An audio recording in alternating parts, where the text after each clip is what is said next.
Telophase ആണ് അടുത്ത് വരുന്നത്. അനാഫേസ് കഴിഞ്ഞ് ടീലോഫേസ്. അപ്പോഴേക്കും എന്ത് പറ്റും? ഈ ക്രോമസോമുകളൊക്കെ തന്നെ എവിടെ എത്തും? ഈ പോളിൽ എത്തിക്കാണും അല്ലേ? പോളാർ റീജിയനിൽ എത്തിക്കാണും. അപ്പോൾ ഇവിടെ ഇങ്ങനെ വന്നു കഴിഞ്ഞാലും ഏകദേശം ടീലോഫേസ് എത്തിക്കഴിഞ്ഞു.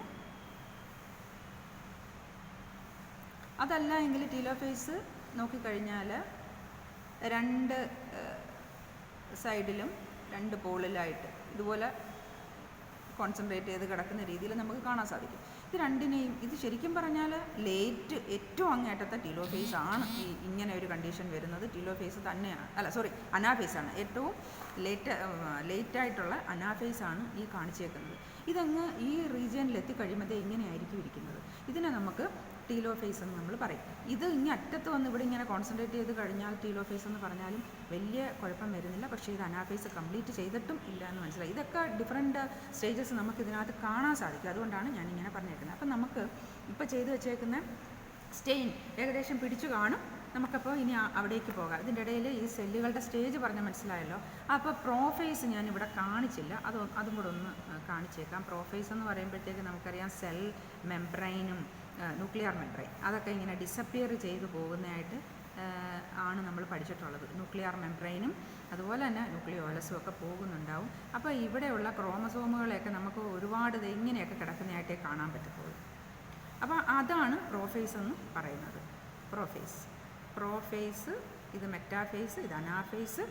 ഇത് അനാഫേസ് ലേറ്റാണ്, അതുപോലെ തന്നെ ടീലോഫേസ്. അപ്പോൾ അനാഫേസിൻ്റെ ഇതിലും ഏർലി ആയിട്ടുള്ളത് നമുക്ക് വരയ്ക്കാം, ഇതിലും ലേറ്റ് ആയിട്ടുള്ളത് വരയ്ക്കാം. ഇതിൻ്റെ ഏകദേശം ഇങ്ങ് അറ്റം വന്നു കഴിഞ്ഞാൽ ടീലോഫേസ് എന്ന് പറഞ്ഞാലും അത് തെറ്റാവുന്നില്ല.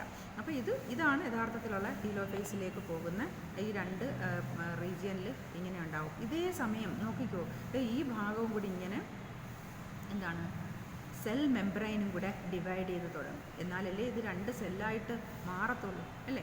അപ്പോൾ ഒരു മൈറ്റോസിസ് കഴിഞ്ഞാൽ നമുക്ക് എത്ര സെല്ല് കിട്ടും? 2 സെൽസ് ആയിരിക്കും കിട്ടുന്നത്. ഒരു മിയോസിസ് കഴിഞ്ഞാൽ എത്ര എണ്ണം കിട്ടും?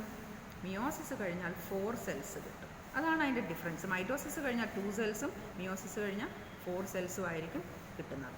ഓക്കെ, നമുക്കിനി ഇവിടോട്ട് വരാം. ഏതാണത് നമ്മുടെ മൈക്രോസ്കോപ്പിൽ വെക്കാൻ വേണ്ടുന്ന സാധനം, അല്ലെങ്കിൽ ആ റൂട്ട് ടിപ്പ് എടുത്ത് വെച്ച് അതിൻ്റെ സ്റ്റെയിനൊക്കെ ഏകദേശമൊക്കെ ആയിട്ട് വന്നിരിക്കുകയാണ്. അപ്പോൾ കുറച്ച് കൂടുതൽ സ്റ്റെയിൻ ഉണ്ടെങ്കിൽ നമുക്ക് എന്ത് ചെയ്യാം? ഇതിനെ ഒരു ബ്ലോട്ടിംഗ് പേപ്പറിലേക്ക് പതുക്കെ ഇങ്ങനെ ഒന്ന് ചരിച്ചു കൊടുത്താൽ മതി. ബ്ലോട്ടിംഗ് പേപ്പറിൻ്റെ പ്രത്യേകത എന്താ? അതങ്ങ് പിടിച്ചെടുത്തോളും അല്ലേ? ഇത് അതിനകത്തേക്ക് നമുക്ക് ഒഴിച്ചു കൊടുക്കാം. അത് കഴിഞ്ഞതിന് ശേഷം ഇതിനകത്ത് കൂടുതലായിട്ട് സ്റ്റെയിൻ ഉണ്ടെങ്കിൽ നമുക്ക് എന്ത് ചെയ്യാം? ഒന്ന് ഡിസ്റ്റിൽഡ് വാട്ടറിൽ വേണമെങ്കിൽ ഒന്ന് വാഷ് ചെയ്യാം. ഇപ്പോൾ ഇച്ചിരി കൂടുതൽ സ്റ്റെയിൻ ഉള്ളതിൻ്റെ പേരിൽ നമുക്കൊന്ന് വാഷ് ചെയ്ത് കൊടുക്കാം.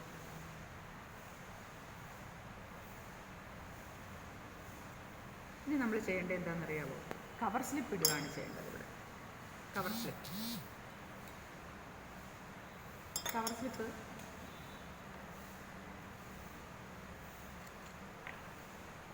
ഒരെണ്ണം വൃത്തിയുള്ളത് എടുത്തതിന് ശേഷം കവർ സ്ലിപ്പ് ഇടേണ്ട രീതിയൊക്കെ നിങ്ങൾക്കറിയാം. ഒരു നീഡിലോ മറ്റോ എടുത്തതിന് ശേഷം ഇതിൻ്റെ സൈഡിൽ ഇങ്ങനെ വെച്ചതിന് ശേഷം അതിനെ ഒരു 35-40 ആംഗിളിൽ പതുക്കെ നോക്കൂ, ഇതുപോലെ പതുക്കെ അതിൻ്റെ മണ്ടയിലേക്ക് വെച്ചു കൊടുക്കും. എന്തിനാണ് പതുക്കെ വയ്ക്കുന്നത്? ബബിൾസ് അല്ലെങ്കിൽ ഇതിനകത്ത് കയറും. നമ്മളെന്താ ചെയ്യുന്നത്? ഇനി ഇതിനെ സ്ക്വാഷ്